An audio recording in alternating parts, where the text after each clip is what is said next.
All right, guys, I got this question.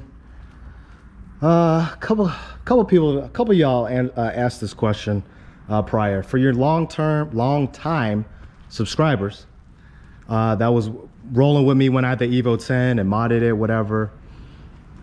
Question was asked, which do I like better? 9th gen Civic SI or my 2012 EVO 10? Now that's a tough one. Actually, it is. There are times where I do miss the EVO. Let me get in the shot.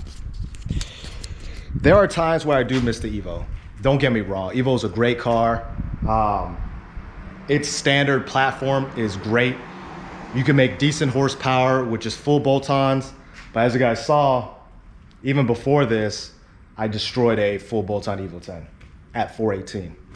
And that's when my car still felt sluggish. Now I'll probably destroy it. But anyways, EVO 10 is a great car. I loved it. I love the look. Some people didn't like it. I love the look. I love the simplicity of the interior. The seats were great. The all-wheel drive system was great. The AWC, all-wheel drive control, whatever they had, was awesome. I loved it.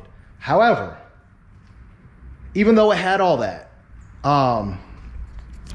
the Civic, it's hard to explain. The Civic is lighter. So it being lighter, it feels more nimble. So when I go on the turns and stuff like that, it feels a lot more exciting. It's funner.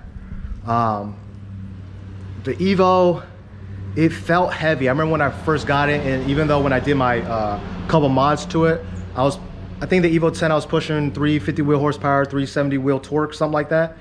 And even at that, it felt heavy and sluggish. It pulled off the brake. You know, when you have a good launch, it pulled off the brake, but this car just feels nimble. And I love lighter cars. Not too light, but I love nimble cars. I love cars that could take corners really well. The EVO 10 can take corners well. It just felt heavy. And it's a spectacular machine. It really is. EVO 10, I wish they would make an EVO 11. But to answer you guys' question, which do I prefer more? If I had to do it again, for the price point, I would mod this. When I bought the EVO, it was close to 40. It was 36, 37. This I got shy of 20,000. And even with all the mods I've done to it, it's still less than that EVO. So you really gotta weigh in all your options. EVO is gonna cost you more to make a lot more horsepower. I mean, you could make these 700 wheel horsepower, I've seen it. This K-Series motor is awesome. However, you don't have all-wheel drive, but then again, there's people that have the all-wheel drive setup for the 9th gen. So if I did that, I mean, what's the advantage of the EVO? This car's lighter, so it's a tough one, guys. I really don't know, really can't answer it. But at the price point, and I don't know how much EVOs are going for now, I would probably, if you have a budget, if you had like a $30,000 budget, I would get this. If your budget's unlimited, get the EVO. But if you have a $30,000 budget on modding and buying a car, get this. You could make this car faster than a full bolt-on EVO, and you'll beat a lot of cars. But anyways, guys, till next time.